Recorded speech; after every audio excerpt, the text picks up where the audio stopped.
Good morning, boys and girls. How are you today?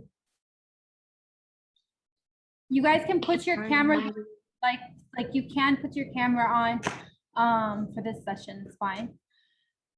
My name is Yasmin, and I'm from Early Starters, and I'm so happy to be part of this amazing initiative, bringing tolerance to your classrooms. Thank you for joining us for the Tolerance Enriched Learning Week, which is Nahayan, the Ministry of Tolerance. Thank you so much for participating. It's really important to promote being kind, to accept one another, and to really just get to know one another. So today I'm really happy. I have one of my own favorite authors. She's from Lebanon. She's a Lebanese children's author and translator and editor, very well accomplished, Miss Fatima Sharafeddine. Fatima, are you here? One, but I think it's brief. Thank you so much for having me. I'm very happy to be joining you today. Our topic is tolerance. So I'm going to talk a bit about what is tolerance and how is tolerance taught, and what are the benefits of being tolerant for us as human beings. So, and it's very important to talk about tolerance in our current day and age. We live in a world of conflicts and wars, which result in migration, immigration. Refugees from many conflicting countries are settling in new, more safe areas in our Arab world, as well as in the West. So it's very important to be tolerant with all these issues that are experienced in the world. So what is tolerance? I mean, how are we tolerant? Tolerance is the acceptance of others who are different from us by race, gender, religion, physical or mental abilities, economic status, family structure. So actually tolerance is the opposite of prejudice. It's the attitude of openness and respect for the differences that exist among people. And it's valuing actually these differences and learning from them. So it's very enriching to be open. It's about accepting those the values of others and rejecting unfair stereotypes about them. So when we meet new people, sometimes we have stereotypes about their culture or where they come from. So we have to be aware of this fact and know that we should reject that. Also, tolerance is about bridging the gaps and discovering common grounds. We are tolerant when we treat others the same way we want to be treated. Okay, and lack of tolerance is actually a result of fear from the other. When we don't know the other, we're afraid from them, so we're intolerant. We have prejudices and we have rejection. But when we get to know them, when we open ourselves to asking questions, to know them as human beings that experience the same feelings as we do, that have the same worries, the same fears, and then we are knowledgeable more about them, and we're not ignorant anymore, so we develop tolerance. Okay, so lack of tolerance is a result of fear and ignorance towards the unknown.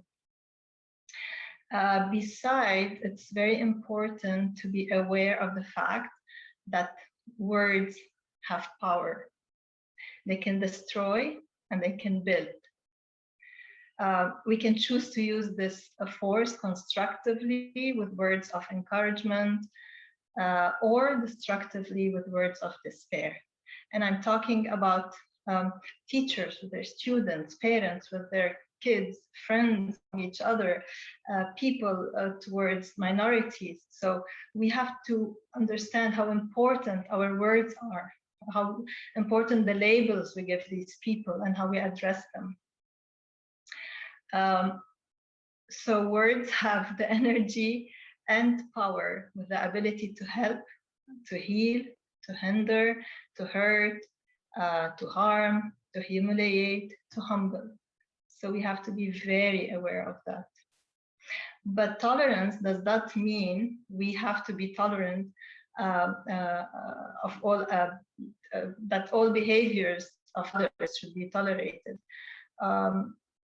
Disrespect, bullying, lying, stealing, we should not tolerate these, even if they come from people we love or anybody. So tolerance doesn't mean that all behaviors should be tolerated. We have to be very aware of the meaning of the word.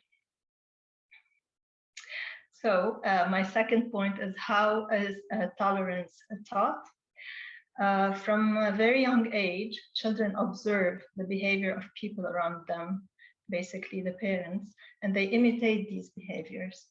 So they develop their own set of values by mirroring their parents. And of course, if we're talking about students, by mirroring their teachers. So tolerance is taught through imitation, not through what I tell my child, but how I act in front of my child. There's a big difference. And there are many, many children's books that deal with the issue of cultural differences. But unfortunately, sometimes parents and teachers overlook these and they just read the book without focusing on the issues. It's very important to discuss those issues in books, and in the right way, because sometimes, unfortunately, some books reinforce stereotypes about people. Let's say they're talking about an Indian child, they reinforce the idea that all Indians wear saris, for example, or all little girls do this, or an African person, everybody is poor, you know? So there are stereotypes that sometimes the books reinforce, and we have to be aware of that as parents or teachers or adults sharing these books. So what are the benefits of being tolerant and accepting? Being open to other ways of thinking can help with personal development. When you know more about different ways of living, traditions, customs from around the world, and when you are exposed to different ways of thinking, it will help you understand the world better. And people who experience love and tolerance will be able to grow up and lead a happy and peaceful life. But if they grow up with fears of hate, suspicion, or jealousy or other negative behavior attitudes, they will turn into unhappy people. So it's very important for us, not only for the other, when we are open and loving and accepting of the other, we benefit actually. So I hope I covered briefly what tolerance is.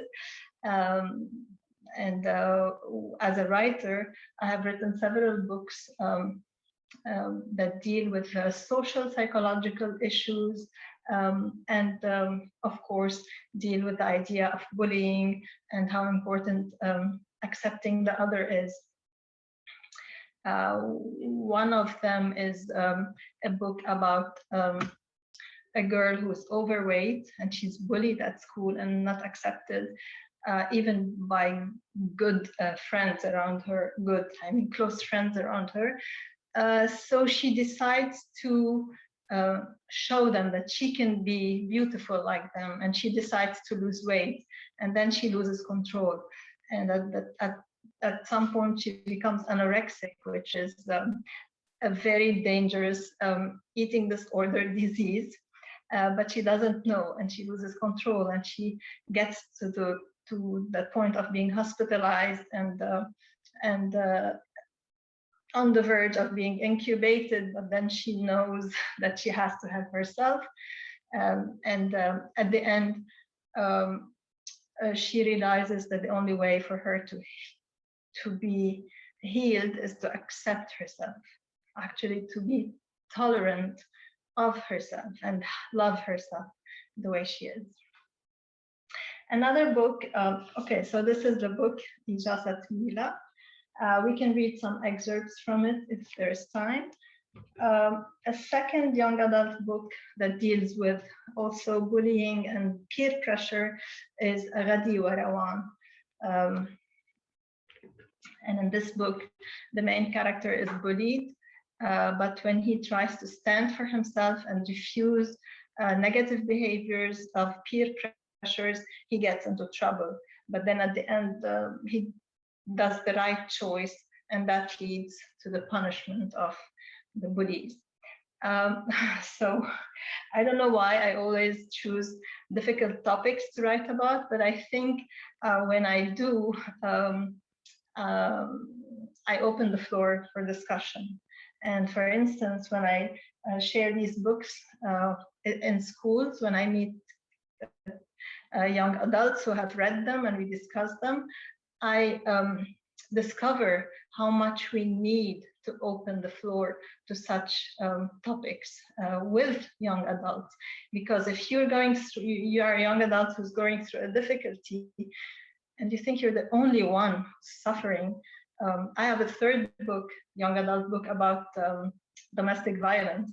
And that is when I share it in schools and we discuss it, I can tell who is the child who is being exposed to this and at home. So it's very important to deal with these issues. And I hope the young adults who visit your library realize that and discuss openly the content that they read. For instance, with Etisalat Mila, the book about the girl, okay, I'm going to read the part where there's an encounter at school, and that's when she decides she wants to do something about herself. So this is, she's sitting with her best friend in the playground eating her sandwich, and then she realizes all the kids are pointing to her. So her friend, I'm reading in Arabic, yes? Okay. So her friend tells her, لا تعصبي, كلهم يتصرفون كالأطفال أحيانا.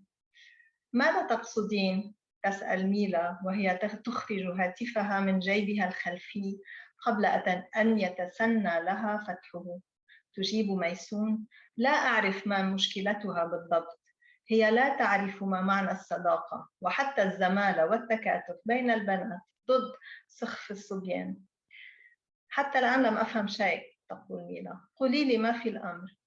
قبل أن تجيب ميسون ترى ميرا ما أرسل.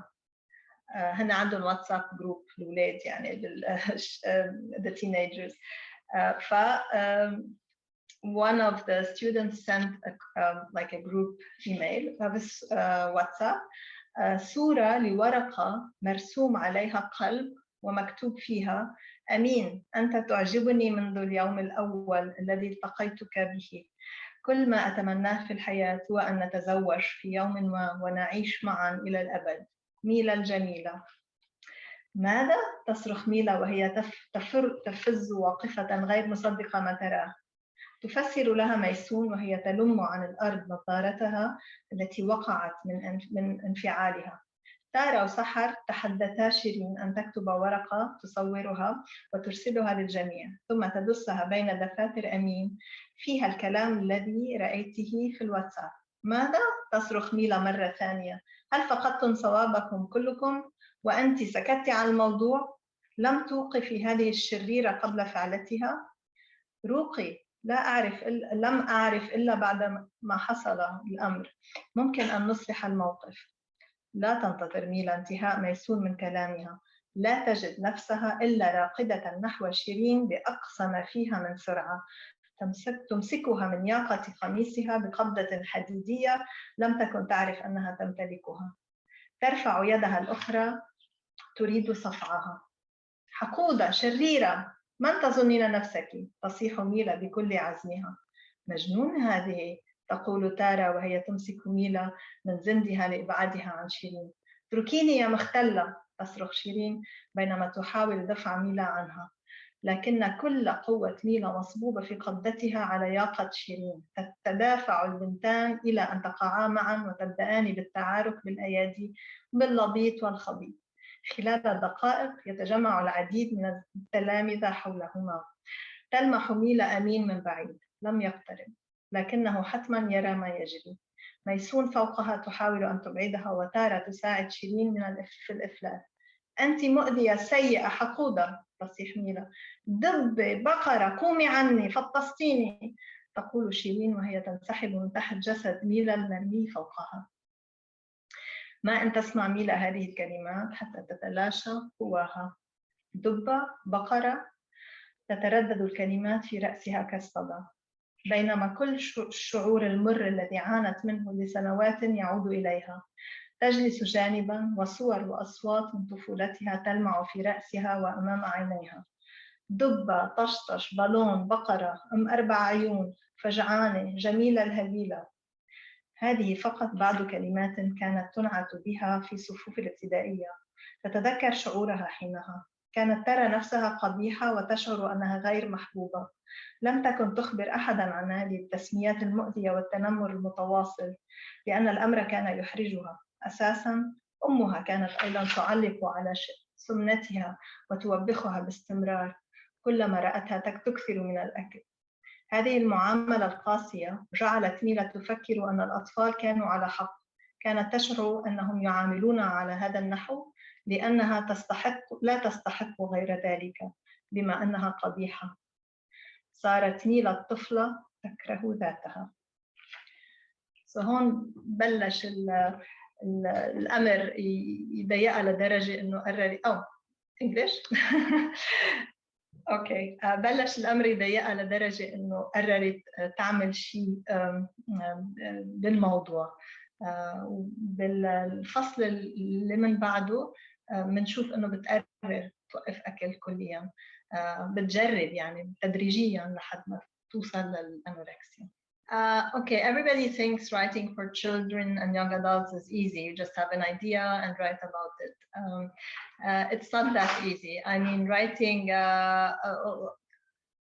in the beginning of, you know, let's go back to the years, let's say 2000, when we started as Arabs developing the industry of children's literature. We started, I would say, from zero compared to the West. The West have been publishing books, I don't know, 50, 60 years before us, modern children's literature. So we started too late, and we started experimenting. Okay, I'm talking about myself. When I started writing, I had the chance to be living in the US when my children were young, so we read thousands of books. So I was collecting data in my head, you know, and getting to know the field without even knowing I want to write. I will be writing one day. But most writers for children's books don't have the chance, didn't have the chance to have this exposure to what children's books are really. So we have many writers now, but unfortunately we also have books on the market in Arabic that are low quality, either the text or the printing quality or the illustrations. So we haven't mastered yet the field, and I still say today that we are still experimenting. I'm very lucky that I worked with Kalimat in the UAE, because they really boosted the quality of children's literature in a very, I don't know, exponential way, if you want to say. Really, they were, there's a very strong team of editors and designers, and they knew what writers and illustrators to recruit. So we have efforts. Now you're asking about middle school books and young adult books. The thing is, to write young adult books, as you said, we have to deal with issues that they go through, either body changes, you know, the issue of relationships, love, rebellion against parents, against school, against politics, lots of issues they think about in all of the Arab world.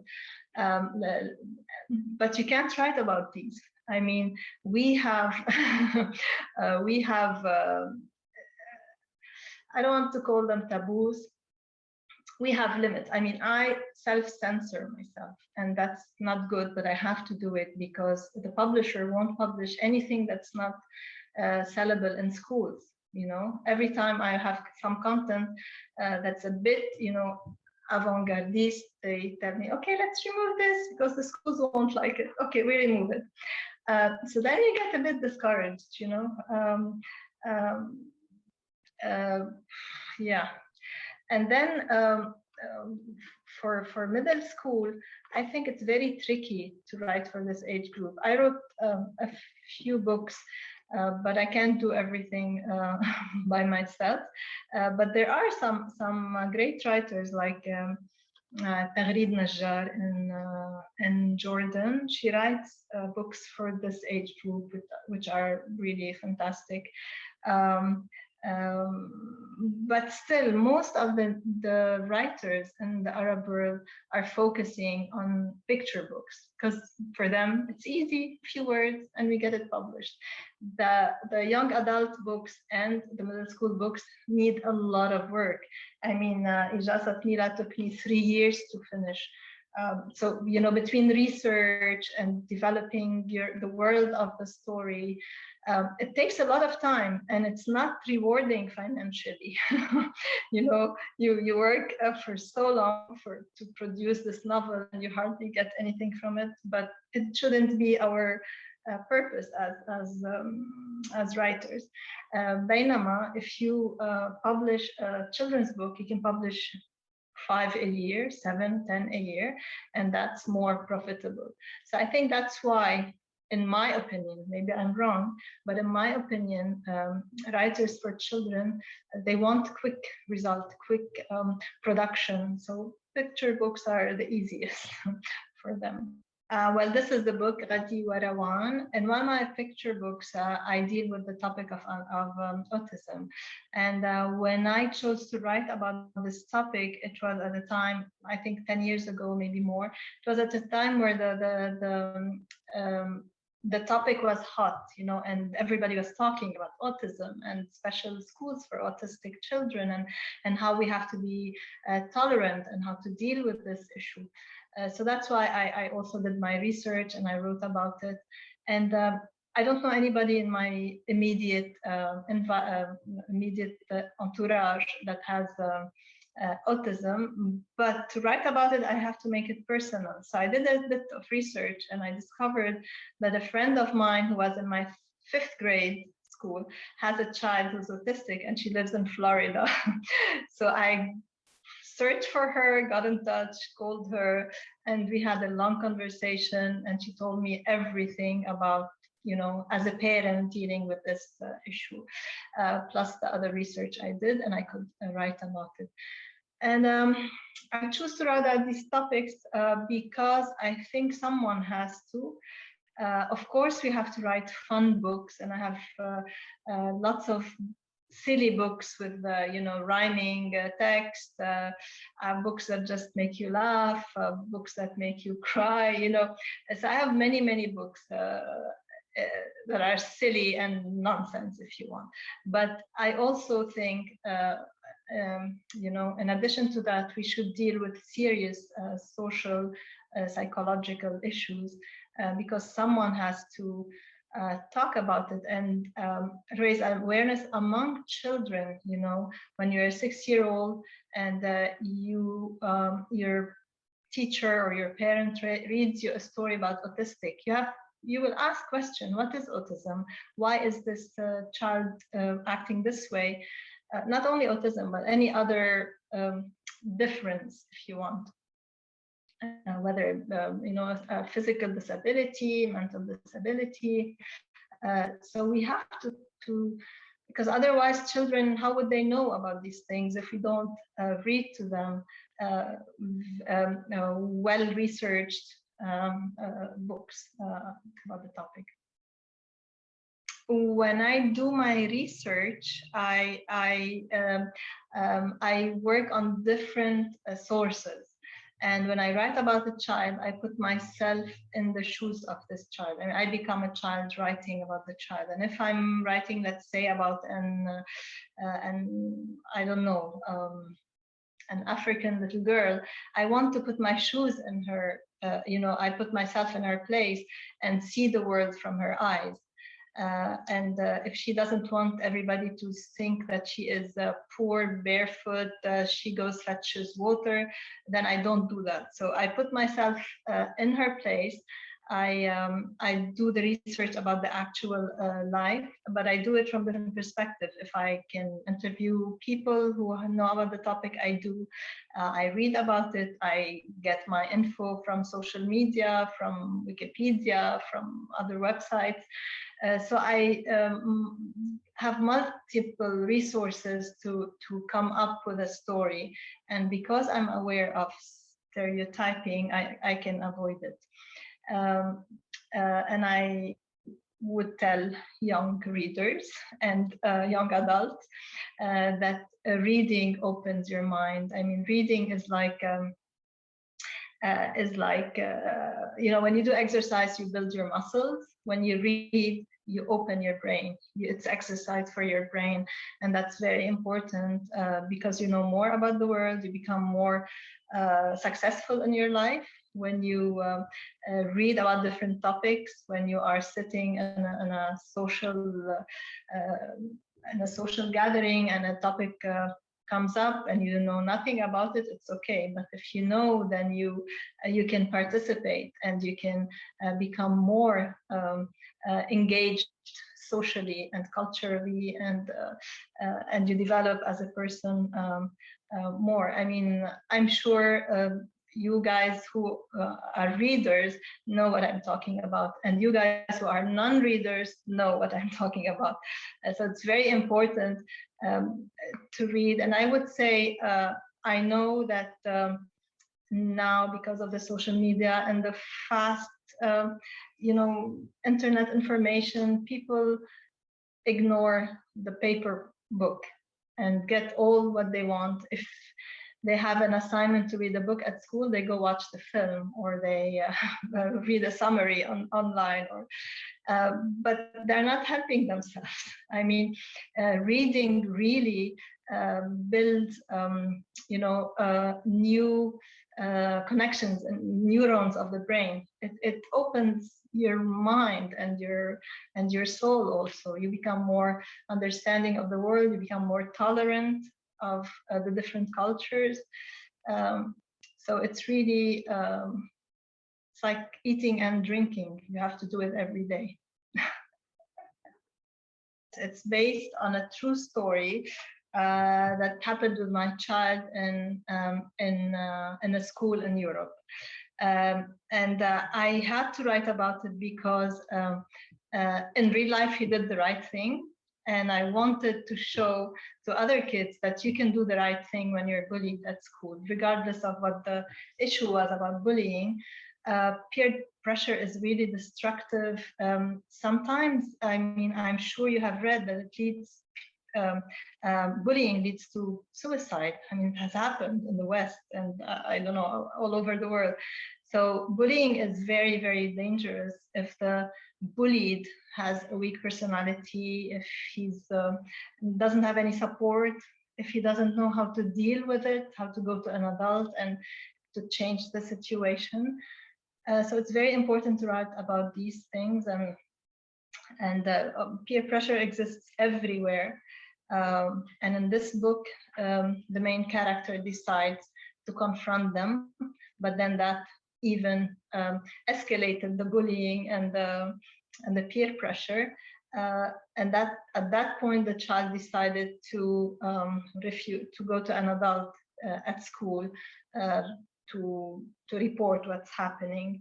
But that also led to even more violence, to the point that one day the principal calls the parents at home. They tell them, your child is not safe at school, please come pick them up, come pick him up. And that's what happened. And from that point, there was a big investigation, and the bullies were reported and were expelled, and they were punished. And so everything was okay at the end. But this is just one happy example. In many, many instances, the bullied, really, sometimes their life is destroyed, not only in school, but their future. So it's very important to know about these issues.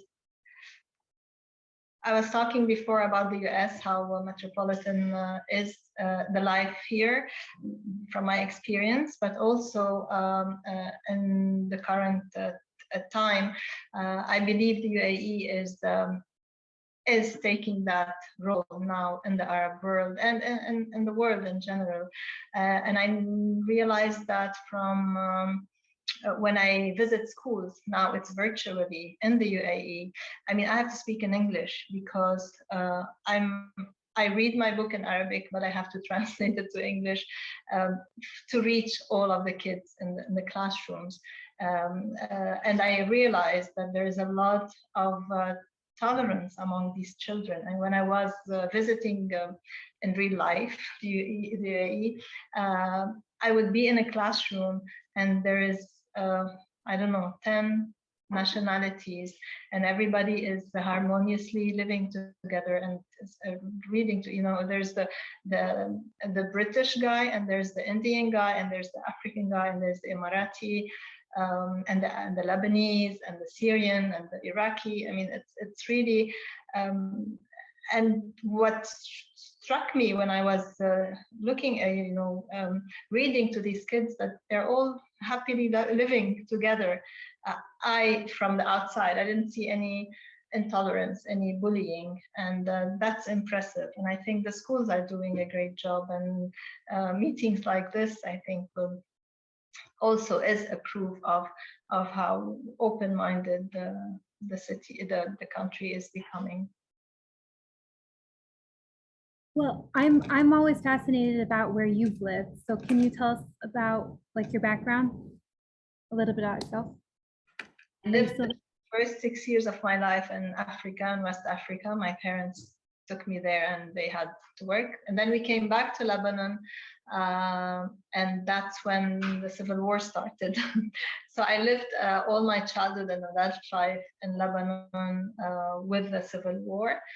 I moved in 1990 to the United States to continue my graduate school, and that's where I moved with my husband. We got married very early, and then I lived in the US for 12 years, and then we moved to Belgium, and I lived there for 12 years as well, and now I'm living in Lebanon.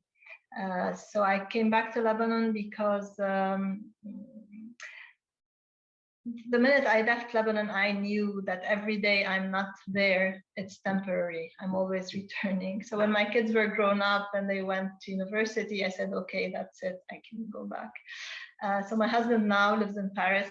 I live in Beirut. My son lives in New York. My daughter is with me in Beirut, and we are always visiting each other. So yeah, we don't get bored in this family. Yeah. That's amazing. That's when amazing. I started writing children's books when I was in Belgium.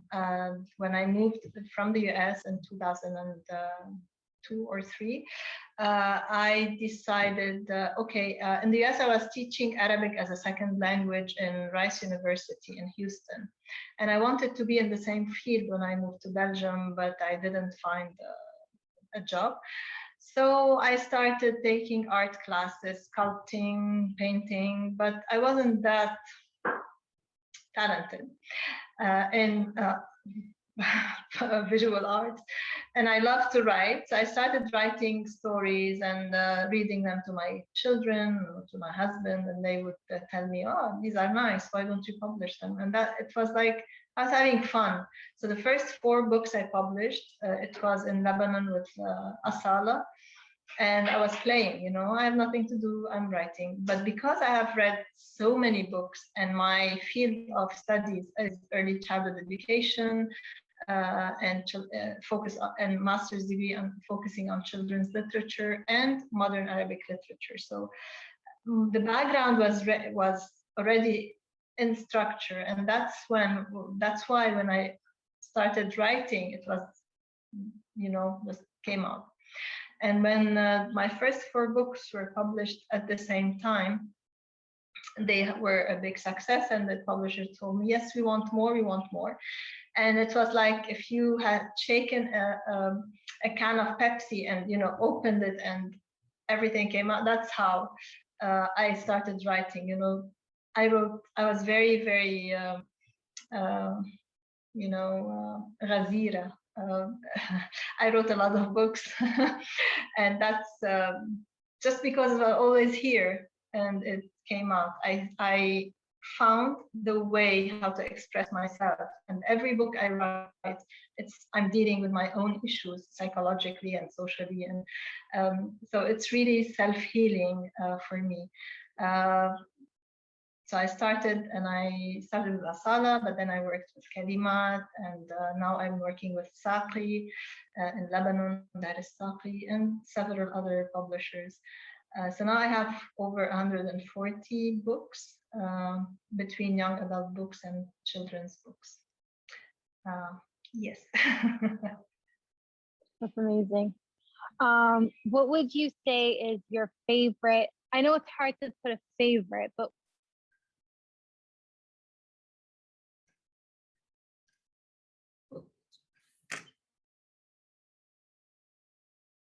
okay, your question is very, very important. We have to define what is mother tongue, because unfortunately, I'm talking in Lebanon, when a child is born, even if the parents don't speak English, they start speaking to this boy or girl in English, to this baby. So then you would ask, what is the mother tongue of a child who is spoken in English, French, Arabic at the same time? And I hear it all the time. And you start realizing at some point when you hear a whole sentence in Arabic, a mom or a dad talking to their child, wow, you're happy. Oof, I heard a whole Arabic sentence. And I really realize when I'm always conscious about it. So the problem is, first of all, we are denying our children from a very strong mother tongue when we mix up several languages as they are growing up. And I suggest that we all speak Arabic, pure Arabic, to the children. And then when they are 3 or 4 and they go to nursery schools, they will learn the other languages, French or English or Spanish or whatever. So we have a problem as Arab nation with our identity, with our Arabic language, and that has to change, because it's destroying, it's destroying our culture. And I think children don't like to read in Arabic. Also, this is a second point, is because the programs of teaching Arabic in classrooms are not as elaborate, as interesting, as modern as the programs that teach English. And I'm talking again in Lebanon, because I don't know in other countries how it is. And also the teacher who teaches Arabic is very strict, very, old-fashioned in the way, usually. I'm stereotyping now, I shouldn't, but in general, Arabic teachers tend to teach Arabic pragmatically, from the book. There's no creativity in giving projects, go do your own research, come report it in Arabic. It's not fluid like in other languages in general. So that's a problem. Thank you so much, Dr. Fatima, for being part of this. I want to see if anybody has any questions. Nobody wrote any questions yet. So what we're going to, are you still there? Okay. So thank you guys so much for joining us. Thank you, Ms. Fatima, and we hope to see you all soon. If you have any questions or any feedback, you can definitely share it to the email address mentioned in the confirmation. Thank you.